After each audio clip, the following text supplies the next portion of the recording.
what's up and why, bringing you the bright side of life, one fun moment at a time.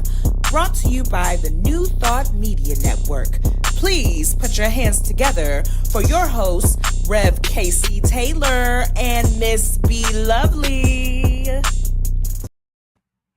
Yeah, I love that that the people didn't get to see that you were putting on your makeup right before. Like, we went live and you were just glam, Be Lovely. Welcome, Be Lovely. Oh, I can't hear you at all. I think you are muted because you. Oh yeah, I did mute it. I was muted, but you know, just muted and rebooted it. So I am back.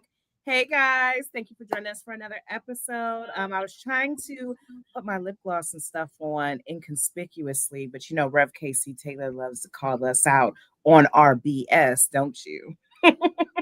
It's not BS, it's BTS, behind the scenes. Isn't that a K-pop group? BTS? That too. Yes. Oh well, you know, I don't pay attention to the K-pop stuff because you know, cultural appropriation, but that's a conversation for a different day. How you be today? How you be on this snow week? Everybody's all snowed in and stuff, dealing with this snowcrete outside. Yes, Be Lovely. My name is Casey Taylor. I use they, them pronouns. And despite the snow, I've worked a full week despite the snow, and I got under the weather too. I feel like sometimes the more I'm at home alone, the more my body's like, let's just be here, you know? And so I just, you know, I really had to put down work. Like, I noticed that the more I worked, the worse I felt. So I was like, okay, like, I'm really just going to have to sit here and watch Queen Charlotte. And I enjoyed catching up on Netflix shows. There's a new season of Bridgerton coming out super soon. So I am up to date. Stranger Things. I am all up to date. How you be Lovely? I'd be really good. Like, everything's been good. I was able to relax, catch up on some shows. I finally got into The Wire, and I'm on season 4 of The Wire, and I am loving it so far. So it's been good to just sit back, relax, catch up on life. And, you know, with award season coming up and like all the announcements is coming up, I'm just really, really excited. And I was actually you saw a few minutes before we went online, I was surprised that the Grammys is going to be this Sunday. I had no idea that the Grammys was sneaking up on us that fast because of all the work that I've been doing, like with the Olympics and everything, preparing for that, which is starting on February 6th. So it's been a lot. It's been a lot, but it's been fun. I am glad that you figured it out because as we've been going down backwards from Mariah's Here for It All for each week's theme of our show, we're coming up down to The Wire. I need to watch The Wire too. I do not have Max right these days, so I don't have a way to watch it. But we're on the Wait a minute, you don't have a way to watch it? I don't have a way to watch it. I don't. We could talk about that offline. We on the same page. This week's theme is play this song, Mariah's song with Anderson .Paak, who did get a Grammy Award nomination. Here for It All did not qualify yet. It's outside of that window, so it'll qualify for the 2027. Yes, it will. But Anderson .Paak is getting his love, and he'll probably be there. And he's actually going on tour with Bruno Mars, the stadium tour. He's the DJ. I didn't even realize it when I was looking up stuff because Bruno had announced that Victoria Monet, Leon Harris, and Anderson .Paak was going to be on tour with him. But on the flyer, I was seeing DJ Pee-wee. And I'm like, wait, I'm not seeing Anderson .Paak. And then when I did some research, DJ Pee-wee is Anderson .Paak's DJ name. And I'm like, sir, can you just go by continuity, please? How am I supposed to know the difference between Anderson .Paak and DJ Pee-wee? But I guess gotta have your persona. Like for me, that's what I'm saying. I respect it, but it's like for continuity purposes. Like I was looking for Anderson .Paak. I don't know who this DJ Pee-wee is, but now I know. If you don't know, DJ Pee-wee is Anderson .Paak. Thank you for informing the people. I had no idea. My drag name is K Chill. As my maiden name was Frost. Chill, like K Chill. KC in my early Kate before I was using KC. I had a little brief phase where I went through KC like 15 years ago and came back to it, and I am so grateful. I much rather be KC these days. I like KC, especially since, you know, Well, I'm not even going to get into that. We're not even I going to get saw into that the it. millennials actually came up with a new name. Was it Jessica? Was yes, that? Jessica is now the new Karen, and they said there was a male version of Karen, and not the millennials, the Gen Z. So Jessica is the new Karen, and David is the male version of Karen. I don't understand how they came up with these names. I don't know what type of polling or research that they did, but Gen Z has spoken. Yeah, and I wouldn't give it to a David. I'd give it to like a Josh. That would Oh my goodness. in my Hollywood days, I was in a call once where somebody said it was Matt was the name. How they said that there are more agents named Matt at this agency than there are black agents, and I was like, "Tell them whatever call this was." I was like, "Tell them," Calling it out. yeah, I mean, in my experience, like the person causing problems, calling the police is a Josh. It's never always been a Josh. So if you know a Josh or you know a Jessica, watch out, y'all, because Gen Z said they just might you know what? I'm not even gonna say that sentence. I'm gonna keep it going. But we're gonna get into the bag because we got some fun stuff to talk about today. So as I said earlier, this weekend the Grammys are gonna be handed out. One of the people that's going to be celebrated before the actual ceremony on Sunday, on Friday, is going to be the Music Cares ceremony. And Mariah Carey is actually going to be taking away the Impact Award.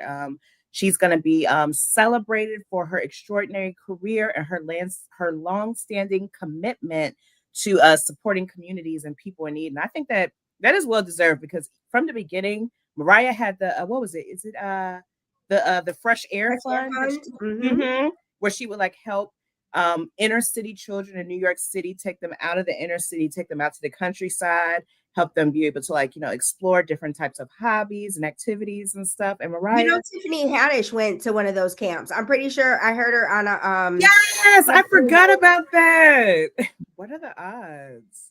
I'm curious. She was an inner city kid in New York, and that's who it was for. So I mean, obviously, it was getting to the right people, and it was one of those things. Like Tiffany Haddish talked about how those arts programs that she had access to is how she became Tiffany Haddish. Mm-hmm. The arts programs are very, very important because a lot of people don't know it's expensive to like get into like music classes and stuff. And like, there was even a post that I saw when it came to like tennis, like that's outside of the arts, that's sports, but accessibility to those types of things and like these programs where the celebrities and people who have money are pouring into the arts, pouring into sports, helping children who come from families who are just able to get by and don't have enough money to be able to help fund their children's, activities. Being able to do those extracurricular activities could lead to a long-standing career that could really help that person. So shout out to Mariah, who has always been committed to not just her music, but also giving back and to the kids, because Mariah has never played about the kids. She's always been there for the kids. Always. Mm-hmm. In the other Grammy news, it was just announced that Lady Gaga is going to be performing at the Grammys this Sunday. I'm excited because she is up for several awards for her new album, Mayhem. Mayhem was amazing. Like if you were a fan of the Fame and the Fame Monster, Mayhem is your girl because I feel like she went back into her bag for that. But yeah, there's a lot of good people that are up for Grammys this Sunday, and I would even though Beyonce's not up, but we have who else is up for some Grammys? Taylor Swift is up for some Grammys. We also have Bad Bunny always gets nominated. Bad Bunny is gonna have a good February because he's also performing at the Super Bowl too. Mm-hmm. Yeah. So that's gonna be a big deal. So wishing them all the best. We're going to be talking about who's going to be bringing home those big awards next week after the Grammys air. But a big announcement in film was announced today. The Library of Congress announced the 25 films for 2026, which is going to be inducted into the National Film Registry. So every year, the Library of Congress, they select about 25 films that they say represent like American culture, that really pushed the culture forward, that made a significant impact in the industry and in America as a whole. So movies that are being inducted this year: The Karate Kid, Clueless, Gloria, Philadelphia, Disney's The Incredibles. I loved The Incredibles as a kid. The Where grand is my super suit? Why do you know? and the fact that we never saw his wife, like she was just the off the camera character, but she still had a significant impact in the film. That was very clever. The Truman Show, Frida, Inception is also being inducted, and they actually had a movie from a silent film from 1896. I think it was called The Dog and the Tramp. The Lady and the Tramp. No, The Dog and the Tramp. So they went all the way Maybe back. that was the OG Lady and the Tramp. Maybe that's where it came from. It was a silent film, but yeah, that's really interesting. And there's 925 films that's in the Library of Congress's registry. So if you're interested to read about all 25 films, go to the Library of Congress website and do your history, get into the films. I am an avid cinephile. I love watching movies. I love the art of storytelling, especially original storytelling. So I'm just really, really, really excited with everything that's going on with the awards ceremonies and stuff, especially since Sinners is really taking off this year. Yes. And it got all those nominations for the Oscars. Last week, did we talk about Begonia? Was that the movie with Emma Stone when she shaved her head off? And Yep. you said if you shave your head, you have to get an Oscar. Yeah, I watched that movie and it was wild. It was wild. Good wild or bad wild? It was wild. Like, do you remember Boots Riley? It was like I cannot think of the name of it. I remember there being a horse involved. No Country for Old Men? No, Boots Riley is it with the dude from Atlanta was in it, starred in it.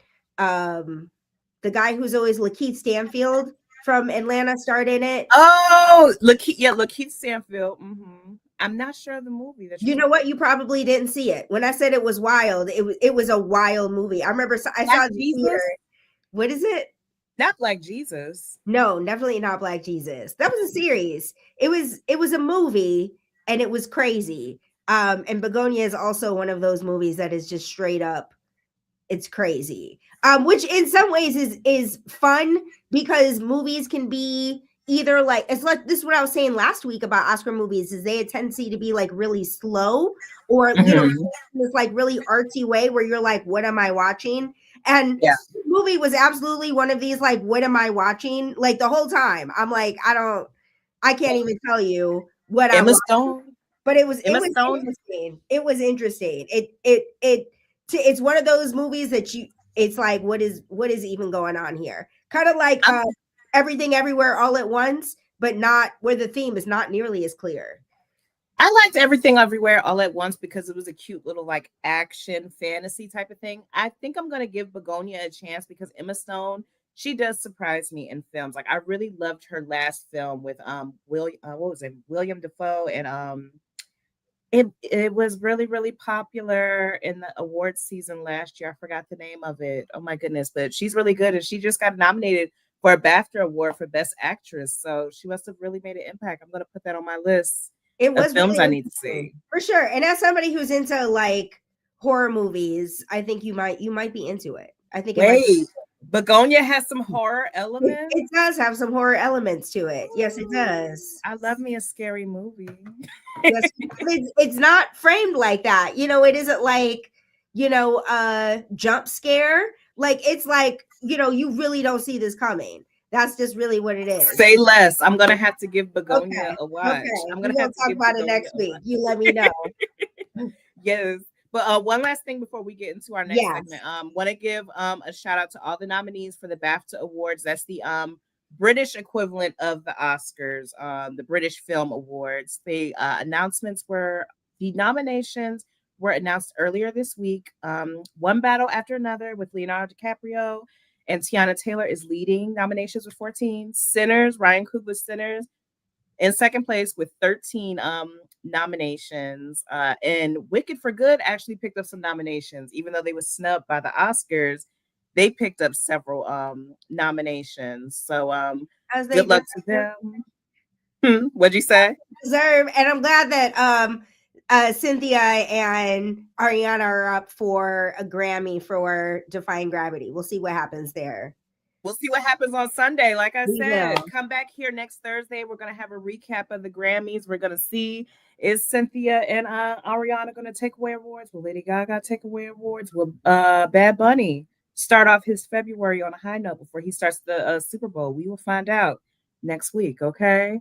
So with that, we're going to go into our next segment, Do Better Blues. So we was talking a little bit about anger and stuff and emotions, but this segment is going to be dedicated towards giving grace. So I don't know if you guys are aware, the Australia Open is underway. If you're not a sports girly, that is a tennis competition that's happening in Australia. Very big deal. Coco Gauff, very phenomenal player, very popular. She was actually knocked out in the quarterfinal earlier this week, and she was caught on camera after she shook hands with her opponent and gracefully walked off the court. She thought that she was in a private area, and she began to have a little rage moment, breaking the tennis racket, banging into the ground and stuff. Nobody else was involved. It was just her in a private moment that she thought, but cameras caught it and it went viral. And there was a lot of negative feedback from the general public and even some critics who were saying it was like unsportsmanlike conduct, unprofessional, wasn't ladylike. And it got to the point that a lot of athletes had to jump into her defense. Like Serena Williams jumped in, her husband, who is the co-founder of Reddit, he jumped in. Clarissa Shields, who is an Olympic winning heavy a big weight title female boxer from Detroit, she had to weigh in it and said, look, this is what happens as athletes. We put our whole body on a line, and it's a big emotion. It's a lot of emotions that's involved. And I used to run track. I used to play softball. I used to play volleyball. So I can relate to Coco Gauff, because there was sometimes after a loss, I will be very emotional because you're training your body. You're very disciplined. It's like it's more than just a game. Like, you're very much involved as an athlete, and losses can feel very, very personal. And the way how she let it out was in a healthy way. It's not like she came out and attacked anybody. She wasn't cussing anybody out. She wasn't being physical or hurting anybody else. It was a private moment with an inanimate object. And it was Nobody hers, right? She didn't exactly not like she took the racket from the person she was playing, or somebody else's racket, took a racket from a child's hands who was in the audience. What I like that Serena Williams said, she gave her grace and said, look, I've done it plenty of times. If you want to learn how to break a racket in one swing, give me a call, Coco. I'll show you how to do it Serena style. Like, it's normal as an athlete for you to like want to express yourself, especially after a loss and stuff. And so for people being online and just trying to cause a problem out of nothing, we got to learn to give people grace, okay? Because we're all dealing with emotions. Some people express themselves different ways. Just because somebody expresses themselves more physically than you do, that doesn't mean that it's wrong, especially if they're not hurting anybody. So I just want to say, let's all mind our business and give people grace, especially after you just lost in a tournament that would allow you to get several hundreds of thousands of dollars. I will be breaking a tennis racket too, because money is on the line. I hear you. What really resonates with me about your invitation to show grace for each other is what you said. One of the feedback about this was that this experience was not ladylike. And something that has the person that I'm giving reverence to is somebody that highlights how women have been socialized a certain way to not be mad. Like, how many times have we seen men show a private act of aggression that never goes viral? And so I've been reading this book. It is called Sister Outsider by Audre Lorde, and it's a collection of her essays and speeches. And she really speaks about her experience of being a Black lesbian woman and her perspective traveling around the world, of understanding that we live in a country, we live in a culture where women are intentionally oppressed, and invites, like, her writing really invites people to think differently. What I really like about it is that this is about showing them grace. Nothing that I've read so far has been chastising the patriarchy. There's no criticism of the way that things are. It's just this like really flat out, this is the way things are. What if we saw things this way? What if we did this? In my experience, loving women, these are the essay I read this morning was about eroticism and how women sensuality is portrayed in a way that's very pornographic and detached from the spiritual expression of what it means to be sensual, what it means to be erotic. And so it wasn't like pornography is bad. It was just, this is what happens when we live in a way of being and a way of thinking of ourselves and our eroticism as for the gaze of men or to compete with other women, then we aren't truly experiencing the gift of eroticism. And so I gotta highlight, give reverence to, bow to Audre Lorde. I don't think we learn enough about her in our school systems. I learned about her like in my early 20s. I think the book I read, I can't even think of the book that I read. It was a fiction book and it totally stuck with me, but I'd never read. What inspired me to pick up Sister Outsider is I was watching the show Ginny and Georgia on Netflix. Have you ever seen that show? Be I've Lovely. heard of it. Our cousin is a big fan and she's been trying to get me to watch it. I love it, and it's one of those things like where there's a mixed girl at the center of the show, so that's a big part of it. Anytime that there's that challenge of this mixed girl who's being raised by her white mother, her black father's in the picture, but he travels around the world and she's never really lived with him full time. So the challenges that she experiences being mixed race in high school is a story that I experienced and I've never really seen on screen like that before. So I'm a giant fan of the show. And in one of the things that she deals with is in her predominantly white school, she knows all the answers and her teacher's constantly giving her like just extra work to do just because of her just being black and the way that she calls him out. And he gives her the homework of finding a book of an assignment that everybody in the class should read. And she was like, Sister Outsider by Audre Lorde. That's the book. And I never read it. So I was like, let me pick that book up. And I'm loving it. I'm glad that TV show, that Netflix show introduced me to it. And I got to give Audre Lorde her reverence for being ahead of the game. And it's also really fun reading speeches from a woman from like that takes place in the 70s, you know, the kinds of things that we are dealing with today. The ways that she talks about it is a way that nobody else is really talking about right now. And it's inspiring. So giving Audre Lorde my reverence. Thank you for giving her reverence and like, giving us this type of information because like you said, I've never heard of Audre Lorde before. These stories are usually, I don't want to say gatekeep is not the word, but not picked up and shared like how they're supposed to be. And these type of stories, this type of information is important. So I feel like it's a perfect segue into my making peace with your inner shit talker reflection question. This is from day 36, which I haven't gotten to on my Substack yet. I'm on like day 30, day 35 is the next thing that I need to write. And obviously I'm dragging my feet, seeing as I'm looking up at day 36. But the question is, Be Lovely, do you prioritize reading, learning about, and connecting with people of different cultures, sexual orientations, and gender identities? Yes, yes, yes. That was a priority in my household growing up. My mom, the reason why like she moved us from North Carolina to the DMV areas because she said she wanted us to be immersed around people from different backgrounds, different cultures. And I've always been very curious by nature. So anything that's different from me, I've always wanted to like know, like, the why, the what, and all that stuff, like very What's curious. up and why? Exactly.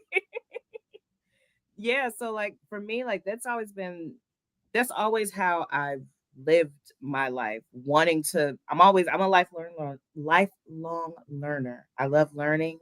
I'm very curious by nature, and I love connecting with other people and learning more from people because I feel like we're all different for a reason because we have something different that can help unlock something in the next person. I hear that. And like even you mentioned your mom really leading with this, but we it is a quality that your father had that came from our family too. So it makes sense to me that he would choose your mom to have Mhm. you with. That this would be a quality that the two of them have in common, as that concept, being a lifelong learner. That's the whole idea.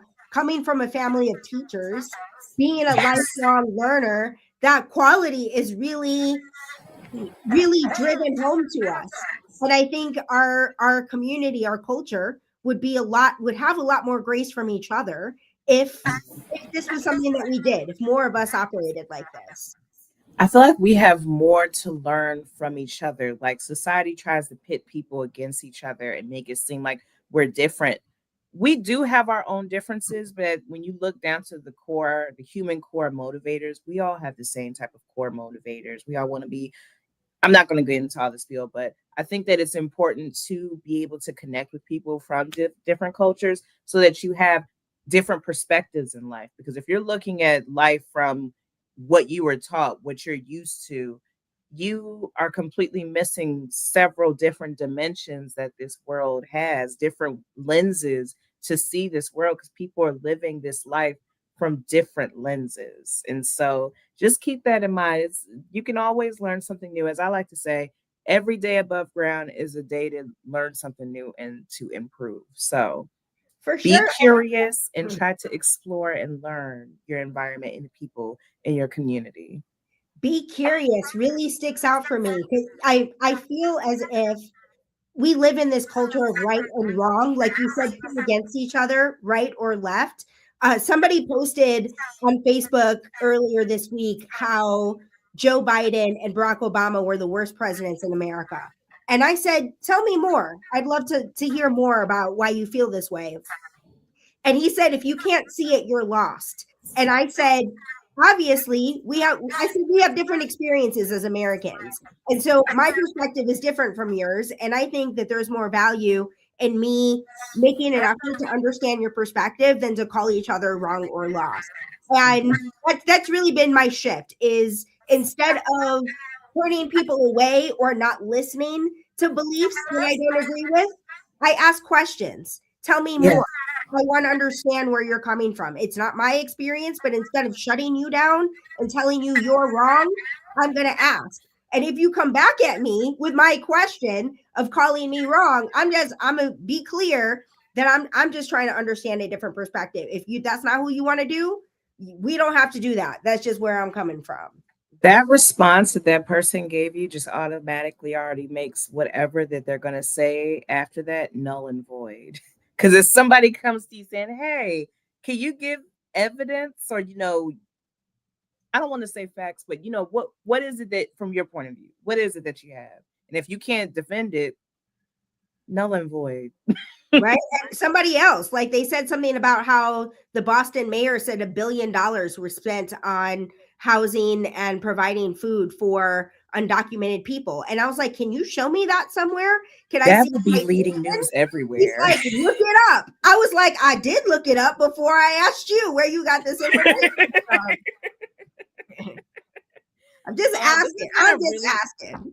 There's been a really good question, but that's why this show is called What's Up and Why. Like when people present stuff from you, ask why. Okay, if somebody tells you that the sky is blue, you better go outside and check for it yourself. Okay, don't take everything at face value. Always question why. Is there anything that you want to end on this note or share before we get up on out of here, Ref Casey Taylor? I do not. I think you dropped us off with a perfect gem. Would you like to pray us out, or would you like me to pray us out? I'll let you pray us out. All right. I love how you keep switching it up. I'm a fan. So I am grateful for each one of us having our own understanding of spirit, that we are not telling people the right and wrong way of expressing spirituality, but that we are perfect demonstrations of having different ideas of spiritual expression, and that we come together to ask the question, what's up and why, in a non-judgmental way of giving each other grace and inspiring and supporting our community in doing the same. I'm grateful to trust and know that whatever needs to have been said and heard by the audience has been heard and said, that the perfect impact has been made from this experience of our show together. And I'm grateful to trust and know that each one of us is experiencing our own understanding of the best day ever. And in gratitude, I invite us to affirm this prayer however we are most comfortable in closing prayer. I choose to close by saying, and so it is. Amen. What a wonderful prayer and what a wonderful episode we had. Thank you guys for joining us for another week of What's Up and Why. Make sure that you follow us on our socials. We're on YouTube at What's Up Why Show and on Instagram at WUAW Show. Thank you, and we will see you guys again here, same time, same place next week. I'm Be Lovely. And I'm Rev Casey Taylor. Have the best week ever.